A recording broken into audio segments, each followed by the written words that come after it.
या घडीची सर्वात मोठी आणि महत्त्वाची बातमी की महाराष्ट्राच्या राजकारणात सध्या एकच चर्चा सर्वात जास्त जोर धरते, ती म्हणजे कागदावरच्या सत्तेने ठाकरे संपवता येईल का? पण महाराष्ट्राच्या कानोकोपऱ्यातून आणि गल्लीबोळातून आता जनतेचा एकच कौल येतोय, लोक ठाकरे या माणसाला संपू देणार नाहीत आणि आज ना उद्या फुटलेल्यांना पश्चाताप झाल्याशिवाय राहणार नाही। काय आहे यामागचं संपूर्ण सत्य पाहूयात एका विशेष रिपोर्टमध्ये। नमस्कार, मी आदिती आणि तुम्ही पाहताय ट्रुथएक्स न्यूज। होय, महाराष्ट्राच्या राजकारणात गेल्या काही वर्षात अनेक भूकंप झाले, आमदारांचे गट फुटले, पक्षांची नावं बदलली गेली, चिन्ह घोटली गेली आणि सत्तेची समीकरणही बदलली। ज्यांना वाटत होतं की मुख्यमंत्री पद गेलं, पक्ष गेला म्हणजे सगळं संपलं, त्यांना आता महाराष्ट्रात जनता चोख उत्तर देत आहे।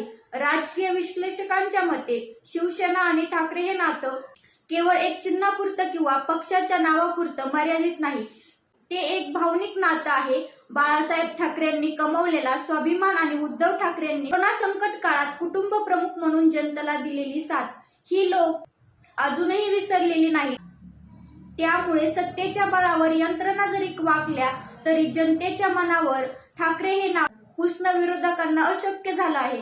आता वळूयात सर्वात महत्त्वाच्या मुद्द्याकडे। फुटलेल्यांच्या पश्चाताप राजकारणात तात्पुरती सत्ता मिळवणं सोपं असतं, पण जनतेचा विश्वास गमावला की तो परत मिळवणं अशक्य असतं। आज जे लोक पक्षाची आणि निष्ठेची गद्दारी करून सत्तेच्या खुर्चीवर बसले आहेत, त्यांना खरंच शांतता लाभली आहे का? तर याचं उत्तर नाही असं आहे।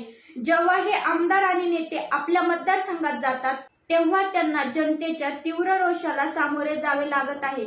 खोके आणि गद्दारी शिक्के त्यांच्या कपाळावर कायमचे बसले आहेत। राजकीय वर्तुळात आता अशीही चर्चा सुरू झाली आहे की आगामी निवडणुकांमध्ये जनता या गद्दारीचा हिशोब चुकता करणार।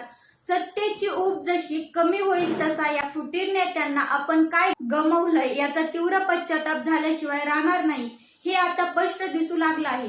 शेवटी एवढंच म्हणावं लागेल, महाराष्ट्राचा इतिहास साक्षी आहे, इथे गद्दारीला कधीच थारा मिळालेला नाही। संकट जितकी मोठी तितका ठाकरे ब्रँड अधिक ताकदीने फिनिक्स पक्षासारखा भरारी घेतो, हा इतिहास आहे आणि जनताच या इतिहासाची पुनरावृत्ती करणार असं चित्र आज तरी महाराष्ट्रात दिसतंय। या संपूर्ण राजकीय परिस्थितीवर तुम्हाला काय वाटतं?